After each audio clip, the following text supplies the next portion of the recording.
Jusque dans les années 1960, la paroisse de Sainte-Thérèse de Blainville, devenue la ville de Blainville en 1968, est une campagne. Au Québec, les enfants des campagnes fréquentent ce qu'on appelle des écoles de rang. Ces écoles n'avaient souvent qu'une seule classe. On y trouvait les élèves de tous les niveaux.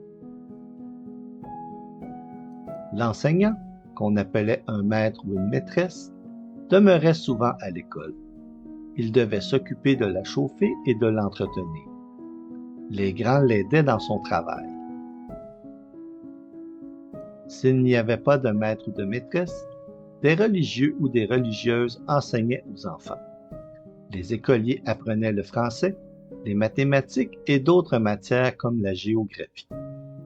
Le curé de l'église la plus proche de l'école venait aussi rencontrer les enfants à certains moments de l'année pour s'assurer qu'ils apprenaient bien la religion, car c'était une matière très importante à l'époque.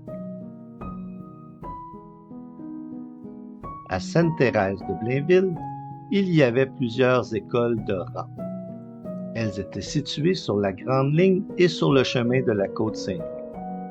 Une première grande école moderne, Notre-Dame de l'Assomption, est construite au milieu des années 1950.